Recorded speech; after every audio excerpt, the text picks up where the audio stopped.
on the sidelines of the UNGA last week showed signs of cementing an alliance that could potentially change the geopolitical landscape of Asia. Noticeably, each of the four countries have an axe to grind with one or more members of the Quad alliance. Pakistan-India tensions, US and Russia-China pulls and pressures, deep Iran-West differences. It's a long, multifaceted list. Geopolitics experts say the counterbalancing act is evident. The new kind of an alliance that could come up eventually would be perhaps cryptic, which I called as China, Russia, Iran, Pakistan, Turkey, Afghanistan, and Qatar, which is an outlier. So there is a certain kind of alliance which could happen, and that could also apply in the Indo-Pacific. So I don't see this just simply emerging as something against the Quad, because Quad by itself has very different kind of connotations, and it means different things to even its constituents. The way India looks at Quad and the way the United States looks at Quad, or Japan or Australia for that matter, each one has its own national interest as well on its in its own considerations. The meeting of the potential Pakistan-Russia-India-China grouping in New York had its focus on Afghanistan. More specifically, the impact of Afghan terror and its threat to regional and global security. A joint statement expressed concern on presence of several terrorist groups in Afghanistan. It cited presence of ISIL, Al-Qaeda, Eastern Turkestan Islamic Movement ATIM, Tehreek-e-Taliban Pakistan TTP, Baloch Liberation Army BLA and others, and the threat they pose. It calls on the Taliban to fight terrorism, dismantle and eliminate all terrorist groups equally, and prevent the use of Afghan territory against its neighbors, the region and beyond. There's no mention, curiously, of the Jaish-e-Mohammed and Lashkar-e-Taiba of Pakistan, though the symptoms are similar vis-a-vis India. Attacks by ISIL-K on Karbala pilgrims and attacks by the TTP in Bannu and Besham in Pakistan grab space, but there's nothing on terror attacks by Pakistani terror groups in India. Despite the interest in preventing the region becoming a safe haven for terrorist groups, the double standards are visible. When 9/11 happened, Pakistan became a partner of the United States in that and is against the terror and all that. So Pakistan has been playing this trick and its nuisance value, exploiting its nuisance value with all the major players, be it United States, be it China, be it Russia. Pakistan is a surrogate state of China, whereas for Pakistan, for Russia, is simply is some kind of a tool to leverage, even against India for that matter, saying that if you can go and talk to the Americans and all that, why can't we with Pakistan? Pakistan is an incalcitrant state. It is not going to change. It will continue to maintain that the cross-border terrorism is an potent instrument of its foreign policy. So I don't see that Pakistan changing its behavior in any time soon. Russian Prime Minister Mikhail Mishustin was in Tehran earlier this week for consultations with Iranian leaders. Iranian President Pezeshkian will be meeting Russia's Vladimir Putin at the BRIC summit later this month. These meetings come in the backdrop of allegations of Iran supplying arms to Russia for its Ukraine campaign. Afghanistan then is clearly only one part of this new grouping's focus area. There are bigger strategic concerns at work in the new global scheme of things. Pakistan has introduced sweeping reforms in order to meet a $7 billion International Monetary Fund loan. As part of this plan, 150,000 government jobs are set to be cut, with 6 ministries ordered to close. However, there appears to be no reduction in excess spending. Here's more. These measures are part of an agreement with the IMF to reduce administrative expenditures, increase the tax to GDP ratio, and formalize the economy. The IMF approved the assistance package on September 26th and released $1 billion as the first tranche. Pakistan aims to make this its final IMF loan by addressing structural economic challenges.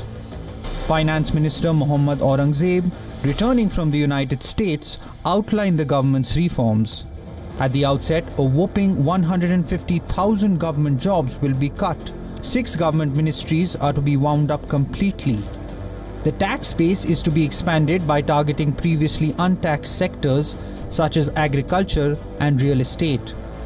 Pakistan saw 732,000 new taxpayers this year, bringing the total to 3.2 million.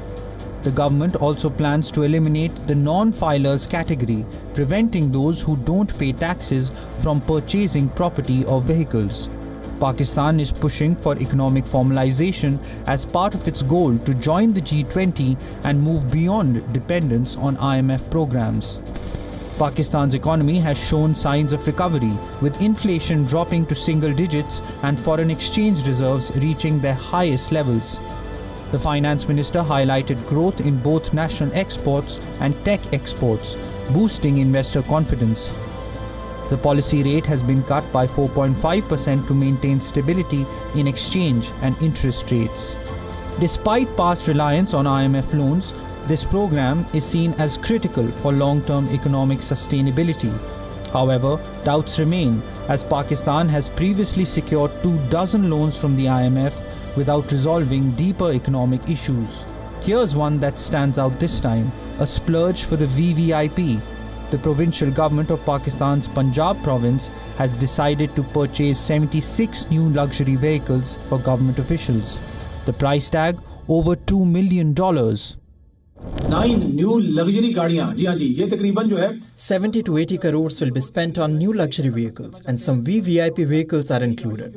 When the basic amenities of bread, health and education are not available to the common people in the country, the government is busy buying expensive vehicles on a large scale.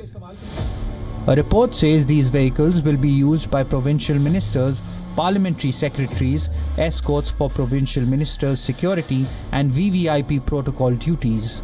The spending blast raised eyebrows because it comes at a time when the common man in Pakistan can't afford basic necessities and is hit by the government's austerity measures.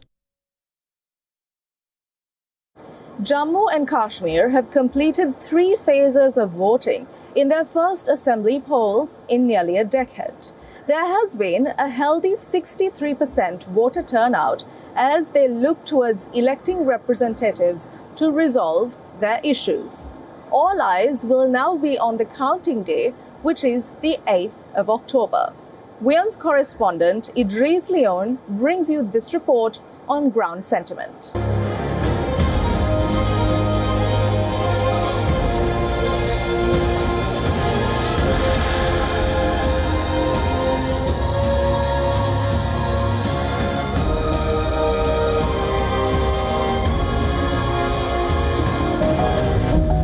The poll panel called it a historic election.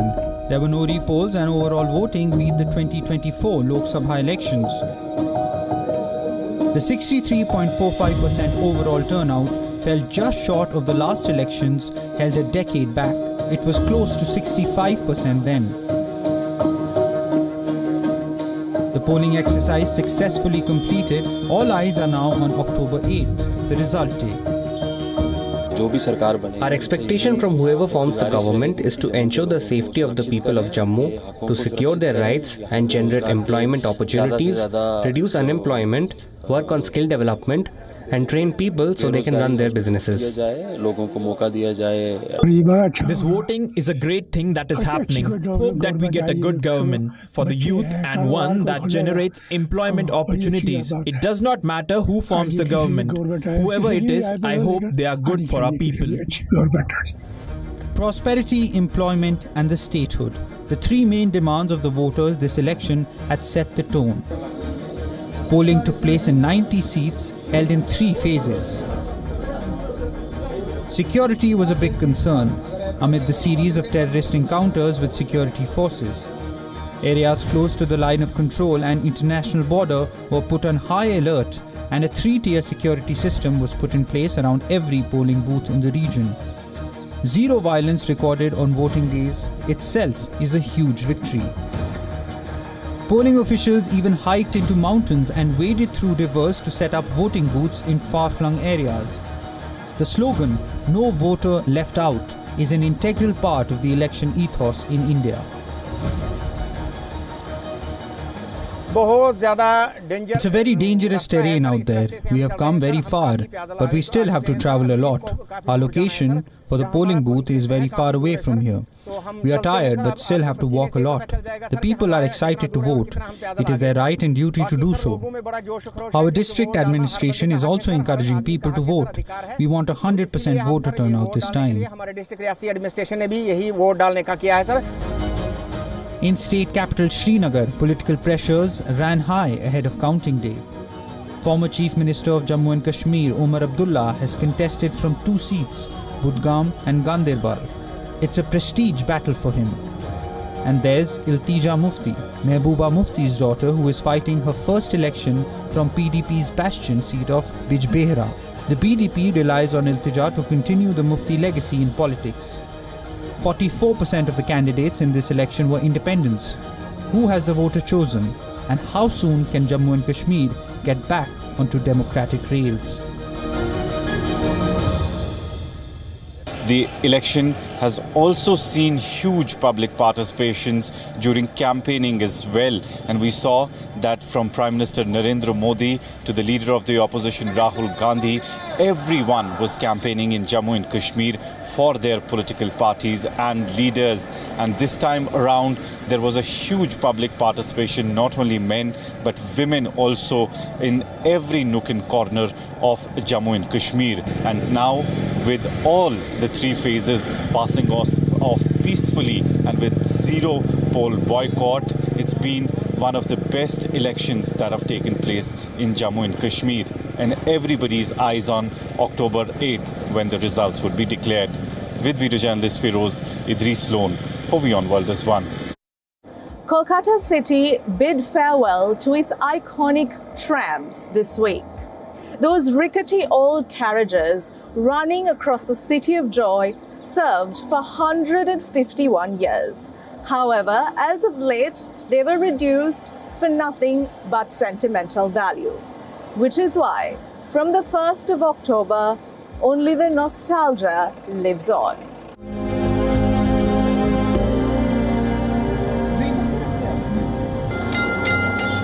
It symbolized and will continue to stand for an old world charm, the unhurried, leisurely, easygoing, simple life of yesteryear. The slow romanticism of the tram somehow blended with the warmth of this easygoing metropolis. It's history now. The last public transport tram service ran on the 30th of September. What remains now is a 3-kilometer Moidan to Esplanade joyride for that occasional time machine spin. Whenever I sit in tram, I can see the city through a different point of view, because these wooden frames have a different taste of vision. I can see the detail of the city through this tram, because it's very nostalgic, it's very old, and it very beautifully mixes with the surroundings wherever it goes. The winding up of Kolkata's tram network coincides incidentally with the world grappling with climate change. Sustainable public transport systems like electric trams are more relevant than ever. Many have criticized the wind-up move, saying modernization was a better option. In its original avatar, the tram came to Kolkata in 1873 as horse-drawn coaches. It turned electrical in 1902, when most of the industrial world knew only of fossil fuels for energy. They saw their heyday in the 1950s and 60s, a cheap, easy and hugely popular mode of public transport. The tram network expanded to cover nearly 40 lines crisscrossing Kolkata. The decline started in the 1970s as traffic grew, as cars and motorized vehicles gradually took over the city's roads. Lack of investment and the rise of the metro played a role. Kolkata tried to cling on to the tram for as long as it could. Cities should be developed, but along with it, history should be preserved. These trams are this city's old identity, which is still there. Once a central symbol of Kolkata, they won't be seen on the city's roads anymore. Though they remain intertwined with the city's rhythm, a symbol of nostalgia and resilience, carrying memories of a slower, simpler Kolkata. Because modernization doesn't always mean things get better. Floods and landslides in Nepal have killed more than 200 people and the number of those injured and displaced as a result of their houses being washed away also runs into the hundreds. The result of rivers overflowing in Nepal can be felt across the border in India as well.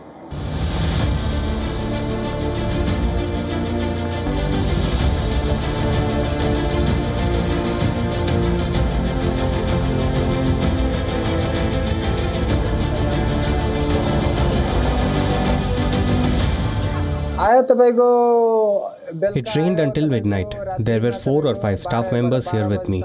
As the water level started rising, we tried to move our belongings higher, hoping the water would stop flowing.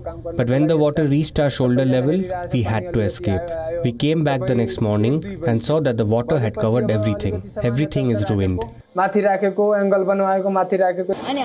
It was an emergency, but no one came. No one even called. No one came to our aid. I felt as if we would die right there. Mining in the area has resulted in this widespread landslide and land caving, which has resulted in the destruction of properties. We had run away the last time, but nothing happened. But this time, all the houses were flooded. As the water levels rose, we had to cut the roof and get out. We jumped from one roof to another and finally reached a concrete house.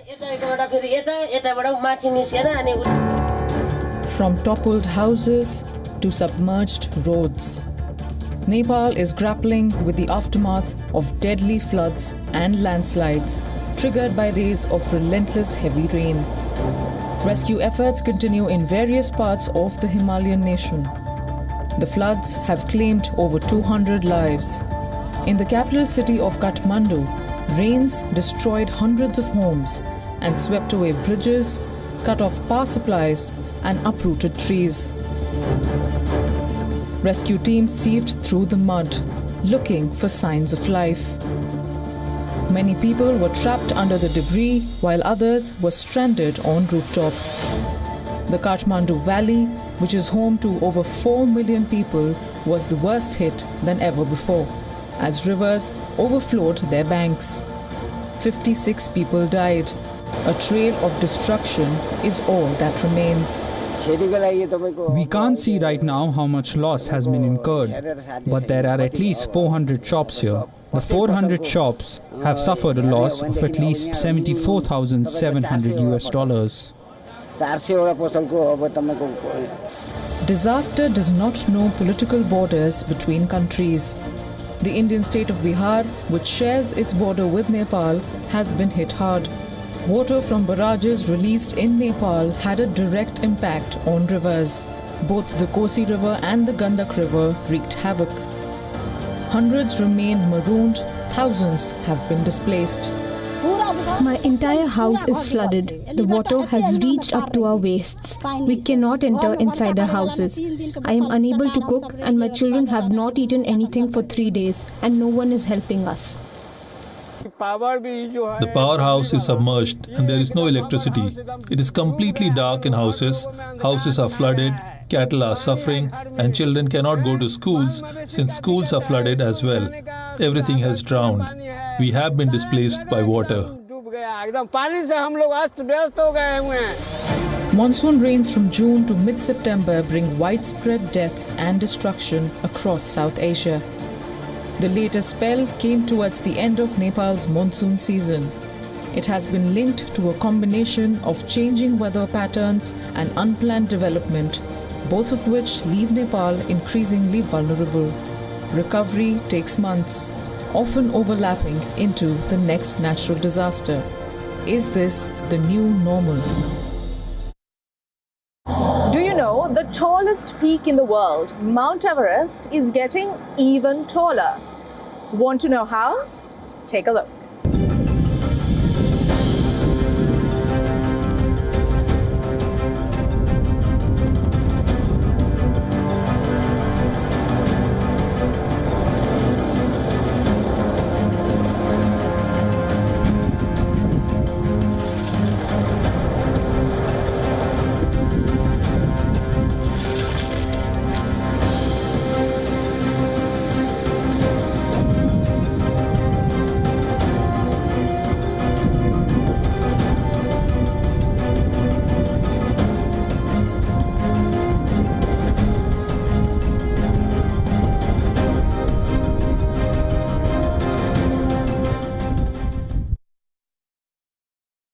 And that's all we have on our show for you this week. Before we leave, take a look at visuals of the Navaratra festival that has kicked off in India. For the WION team, I'm Dasani Atauda, and I will see you next week.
The stress of our world can take a toll on our physical and emotional health. Here, in New York's Catskill Mountains, lies a luxurious place of healing called WION Wellness Center. The WION Wellness Center provides 500,000 square feet of natural methods to manage diabetes, hypertension, chronic pain, obesity, depression, anxiety, and other conditions. We use the traditions of centuries-old natural science from India, yoga, Ayurveda, acupuncture, and naturopathy in personalized programs that help you take charge of your own health. A minimum 5-day stay is recommended for best results. Book now at yo1.com. 3 men in Benin, including a former minister and the man in charge of President Patrice Talon's security, have been arrested on suspicion of plotting a coup.